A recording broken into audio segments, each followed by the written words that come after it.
Two vectors in terms of rectangular component को आज हम लोग देखेंगे। देखो यहाँ पर अगर दो वेक्टर हम लोग कंसीडर कर रहे हैं, that is the A vector and इसका rectangular component along the X axis, Y axis, Z axis, तो ये वेक्टर को हम ऐसे रिप्रेजेंट करेंगे ax i vector plus ay j vector plus az k vector, az k vector. और इसी तरह b वेक्टर अगर हम लोग लेते हैं तो ये हो गया bx i vector plus by j vector plus bz k vector. अब देखो यहां पे bz k वेक्टर, ये आप b ले लिए, bz k वेक्टर, तो ये दोनों वेक्टर को अब हम क्रॉस प्रोडक्ट करने जा रहे हैं। देखिए उससे पहले कुछ बात हमको जानना जरूरी है। देखो यहाँ पर सबसे पहला बात, अगर हम ऑर्थोगोनल यूनिट वेक्टर को देखते हैं तो ऐसे में अगर यूनिट वेक्टर का क्रॉस प्रोडक्ट विद इटसेल्फ होता है, तो मान लो i को आपने लिया, i के अलोंग i को हम फिर ले रहे हैं, तो ऐसे में i दोनों ही i है, यूनिट है अलोंग द एक्स एक्सिस, तो यहाँ कितना हो गया, थीटा बराबर 0 डिग्री। और ऐसे में sin 0 इक्वल कितना होता है, sin 0 that is equal to 0। इसी तरह आप j में भी देख रहे हो, तो j में अगर हम देखते हैं यूनिट ऑफ द j, और ये इटसेल्फ अपने से ही कर रहा है, फिर तो j आप यूनिट लिए यहां पर भी, और यहां भी थीटा बराबर 0 डिग्री लिए, तो यहां पे आपको sin का वैल्यू 0 हो गया।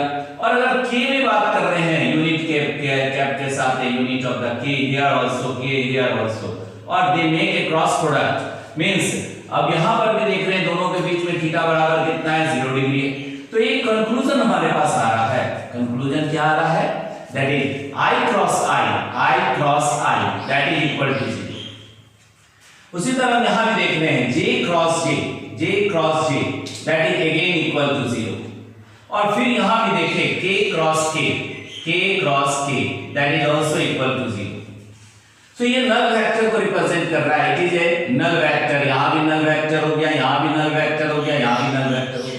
The vector make a cross product with itself represent the null vector. So यहां पर नल वेक्टर को हम देख रहे हैं, मतलब ऐसे कॉमन बात करें तो i dot i is equal to 0, j dot j is equal to 0, k dot k is equal to 0, सभी का मैग्नीट्यूड वैल्यू कितना आ रहा है, 0 आ रहा है। कैसे आया, तो ये हम लोग यहाँ पे देख लेते हैं, that is i vector cross, अगर i वेक्टर लेते हैं तो i का magnitude 1, again 1, and sin theta is equal to आपने क्या लिया, 0 डिग्री, और sin 0 is equal to 1 with the normal component. अब नॉर्मल कंपोनेंट आप ले रहे हो, लेकिन पूरा वैल्यू 0 हो रहा है, ठीक है, तो पूरा वैल्यू 0 हो रहा है, तो अगर हम यहाँ देखते हैं i cross i that is equal to कितना हो गया, 0, नल वेक्टर हो गया, ठीक है, ये 0 आपका मैग्नीट्यूड हो गया। अगर हम मॉड लगा दिए तो that become the magnitude, and magnitude 0 हो गया। तो ऐसे कॉमन अगर हम बात करें तो i cross i that is equal to 0, j cross j that is equal to 0, k cross k that is equal to 0, k cross k that again equal to 0। तो कितना आराम से हम लोग इस बात को समझ रहे हैं, क्योंकि sin 0 0 होता है, sin 90 1 होता है। अब sin 90 वाला बात देख रहे हैं, सब ऑर्थोगोनल यूनिट वेक्टर में i से j लेते हैं, तो इनके बीच में कितना एंगल बनेगा i से j में, तो ये i से j में लेंगे तो ये पाई बाय 2 बना, पाई by 2 means 90।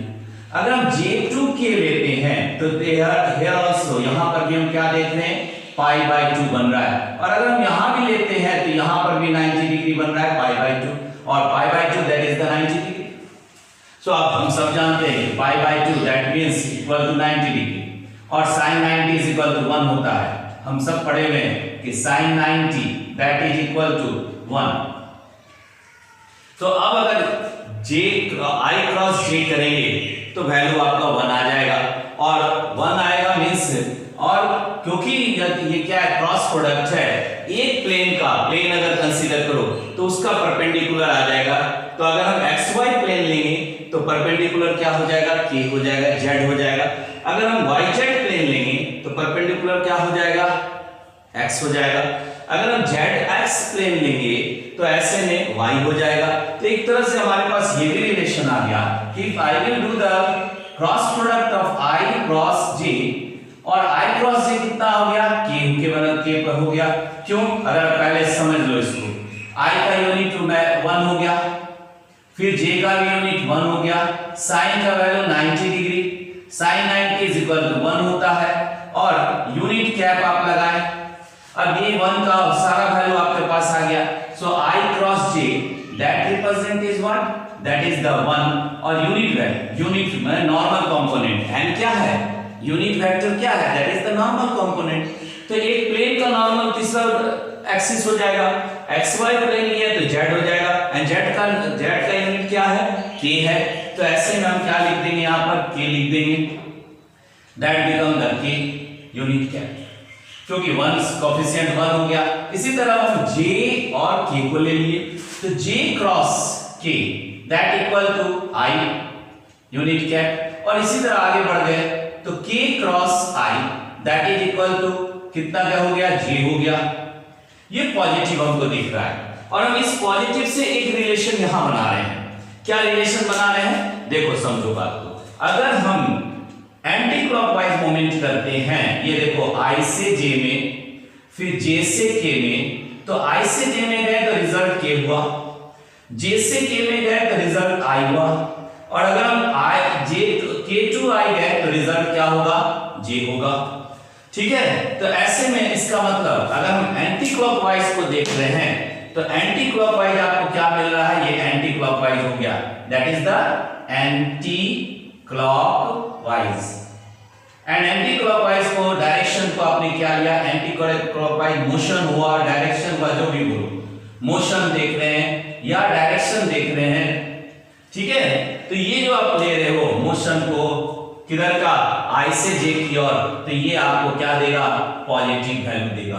So positive value यहां हो गया, i j result k, j k result, j k result i, k i result j, ये हमारे पास आ गया यूनिट देखने का। और अब अगर अपोजिट करते हैं, अपोजिट कहने का मतलब अगर हम i से k की ओर मूव किए, ठीक है, तो ऐसे में रिजल्ट क्या होगा, माइनस हो जाएगा और माइनस j हो जाएगा। क्या हो जाएगा, यहां रिजल्ट क्या आएगा, माइनस j। और अगर हम फिर यहां से ले रहे हैं, मींस k से j की ओर गए तो रिजल्ट क्या हो जाएगा, यहां पर माइनस i। और अगर फिर यहां से ऐसे गए ji, तो ये रिजल्ट क्या हो जाएगा, माइनस k। तो ऐसे में हम क्या देख रहे हैं कि अगर एंटी क्लॉकवाइज और क्लॉकवाइज, आपने देखा एंटी क्लॉकवाइज तो पॉजिटिव वैल्यू था, सारा पॉजिटिव वैल्यू। अगर हम क्लॉकवाइज लेते हैं, इसको क्लॉकवाइज लिए, मान लो यहां पर हमने बात किया, दिस इज द क्लॉकवाइज देख रहे हैं, ये क्लॉकवाइज है, क्लॉकवाइज। तो क्लॉकवाइज में क्या मिल रहा है, निगेटिव वैल्यू मिल रहा है। तो ये दोनों बात को हम यहां ध्यान में रख रहे हैं, क्योंकि ऐसा क्यों है, क्योंकि राइट हैंड थंब रूल आप जान रहे हो कि अगर एक डायरेक्शन ऐसे पॉजिटिव ऊपर जाएगा तो उलट देंगे तो क्या हो जाएगा, नीचे हो जाएगा, माने डायरेक्शन बदल जाएगा। वही चीज यहां पर भी हुआ। तो अब यहां हम क्या देख रहे हैं कि अगर हम i k लेते हैं, i क्रॉस k, तो i क्रॉस k लेंगे तो minus i cross k minus j, यहां लिखे माइनस j, तो माइनस j हो गया। फिर अब आ गए k क्रॉस j, तो k क्रॉस j, तो ऐसे में ये वैल्यू कितना हो गया, माइनस i हो गया, माइनस i यहीं पर लिखा हुआ देख लो। और अगर हम j क्रॉस कर दे, j क्रॉस i कर दे, तो ये वैल्यू कितना हो जाएगा, माइनस k। तो ये हम एक रिलेशंस देखे ऑर्थोगोनल यूनिट वेक्टर्स को लेकर के। अब यही रिलेशन हम यहां पर लगाएंगे अपने रेक्टेंगुलर कंपोनेंट में a वेक्टर का और b वेक्टर का। तो इसको मान लो हमने अंडरस्टैंडिंग के लिए, याद रखने के लिए यहां पर अभी रखे हुए, और इसको कैसे यूज करेंगे ये हम लोग यहां देखेंगे। तो हमने कहा a vector cross b vector, very आसान, वेरी सिंपल, ठीक है। अब इन दोनों को लिख दो, axi plus ayj plus azk that is cross. अब यहां क्या हो गया, bxi plus byj plus bzk। अब ये वैल्यू हमारे पास है और डिस्ट्रीब्यूटिव लॉ लगाएंगे। हम लोग पढ़े हैं प्रॉपर्टी में कि क्रॉस प्रोडक्ट डिस्ट्रीब्यूटिव लॉ को देखता है। तो ऐसे में अब हम डिस्ट्रीब्यूटिव लगाएंगे और सारी बात को यहाँ पे ध्यान देंगे। तो यहाँ क्या हो जाएगा, ax bx और क्या है, i vector cross i vector, दो हो गया cross product of the unit. i vector cross i vector का वैल्यू 0 है। अभी देखते हैं धीरे धीरे, पहले सारा टर्म को लिख लेते हैं, ठीक है। प्लस अब यहां आ गया ax by और यहां कितना हो गया, i vector cross j vector, plus अब यहां पर ले रहे हैं दूसरा आ गया ax और यहां bz और यहां कितना आया, i vector cross k vector, ठीक है। ये एक का हुआ। अब इसी तरह लिख रहे प्लस यहां पर इक्वल प्लस अब ay के साथ है, सो ay और यहां हो गया bx और यहां वैल्यू कितना हो गया, j vector cross i vector, plus अब देखो यहां से ay by और यहां पर कितना हो गया, j vector cross j vector, plus फिर ले लो ay और bz ay bz कितना वैल्यू यहां पर, j vector cross k vector.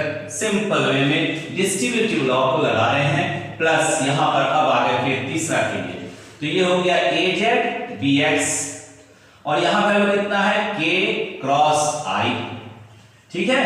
Plus अब यहां पर आ गए देखो az और यहां हो गया by, very simple very easy. अब ये क्या है, k a क्रॉस j यहां पर कर दिए, प्लस अब इनको ले रहे हैं az bz और यहां क्या आया, k vector cross k vector.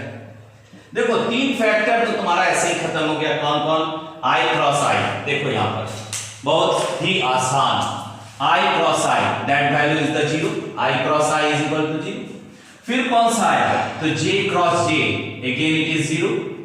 फिर कौन सा आया, k cross k that is again 0। अब बच गया क्या, उसके साथ ही हमको इस रिलेशन को सारे को लगाना है, देखो आराम से आ जाएगा, दैट इज इक्वल टू, फिर फर्दर ये हो गया a vector cross b vector और इसका वैल्यू आप ले रहे हैं, फिर आ गए a vector cross b vector और इनके साथ हम लिख रहे हैं ax bx।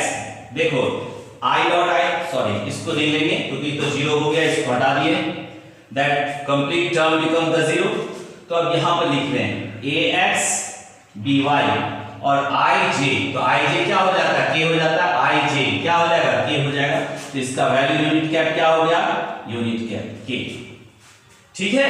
अब फिर आ गए यहां पे प्लस, अब देखो यहां क्या लिख रहे हैं ax bz और यहां क्या है, ik है, तो i और k, ik क्या है minus j, i cross k that is minus j, तो माइनस j यहां लिख दिए माइनस j, ठीक है। प्लस अब यहां आ जाओ सेकंड में आ गए, सेकंड में क्या है, ij i, तो ji आपके पास यहां है दैट इज माइनस k, तो हम इसको क्या लिखेंगे ay bx और यहां पर कितना आ गया, तो माइनस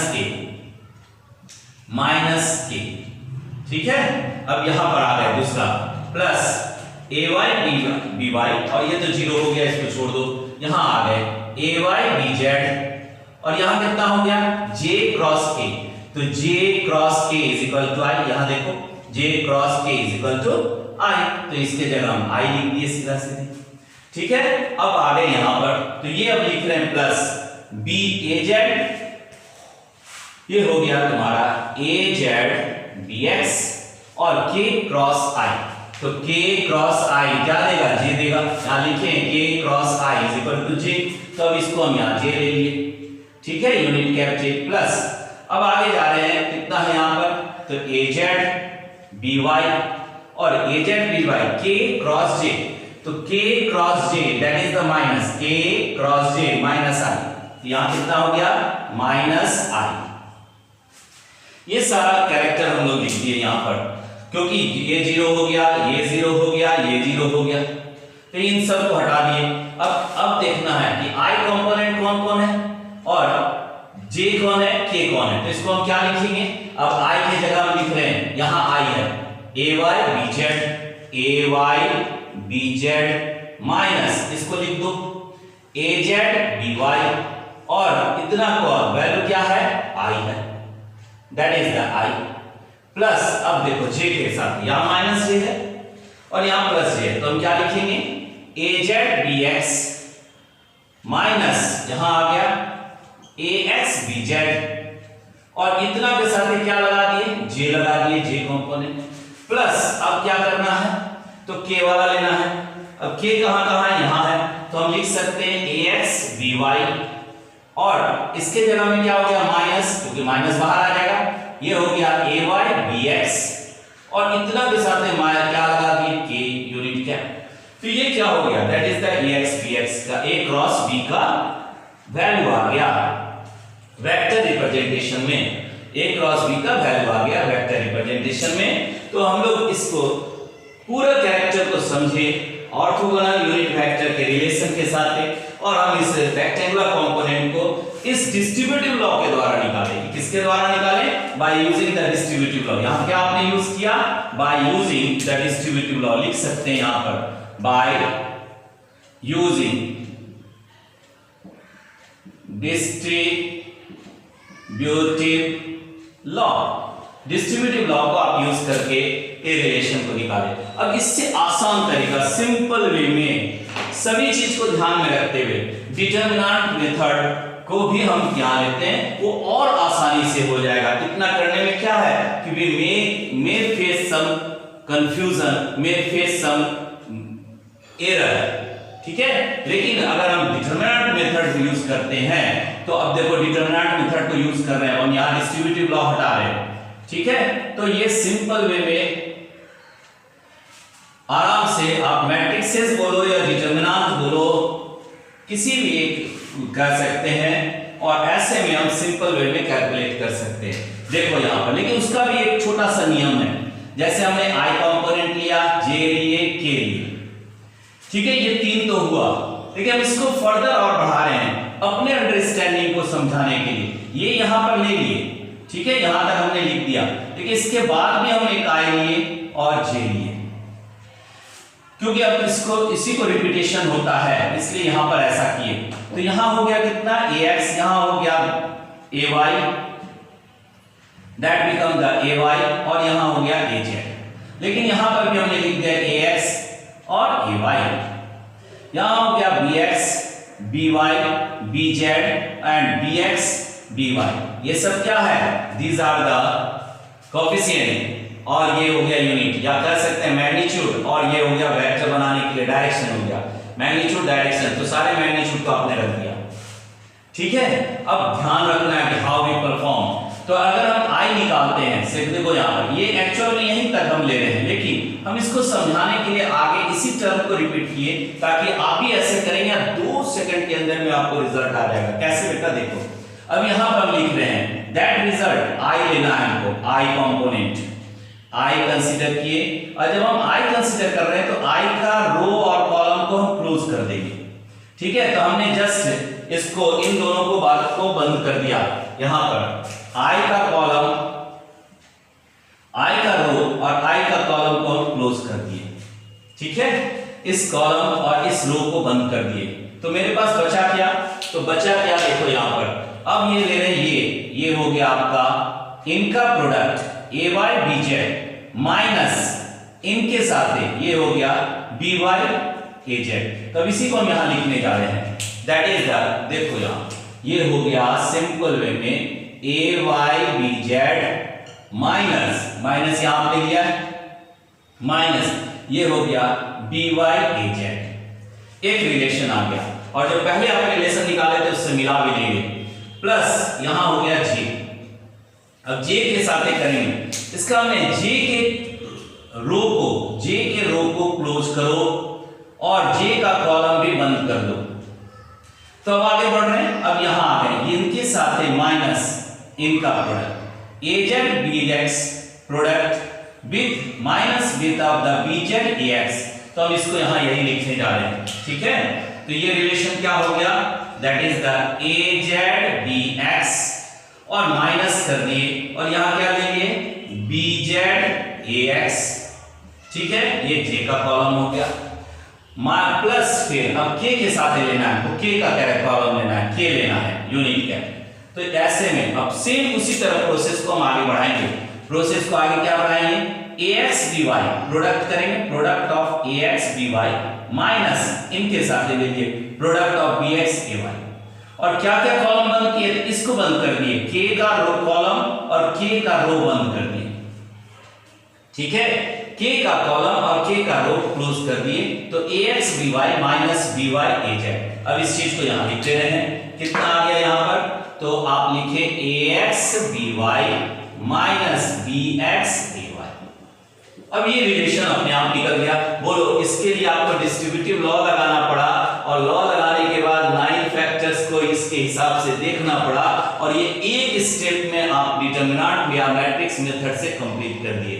कितना सिंपल। अब इसके हिसाब से अगर हम एक एग्जांपल ले इसी ऑर्थोगोनल का, सपोज करो, देखो हम इधर मिटा रहे हैं और एक सिंपल एग्जांपल को देखते हैं।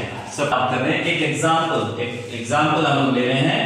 पहले इसको सारा को मिटा देते हैं, ऑलरेडी हम लोग समझ गए सारा चीज। बहुत ही सिंपल वे में क्रॉस प्रोडक्ट हम लोग कर रहे हैं with the rectangular component. Suppose करो एक एग्जांपल के रूप में a वेक्टर दिया हुआ है and that a vector is equal to 6i plus 9j minus 12k है। ठीक है, 6i, इसको एक मिनट ले रहे हैं, यहां पे ध्यान देना, दैट इज माइनस 6i। और b वेक्टर दिया हुआ है that is equal to 2i minus 3j plus 4k।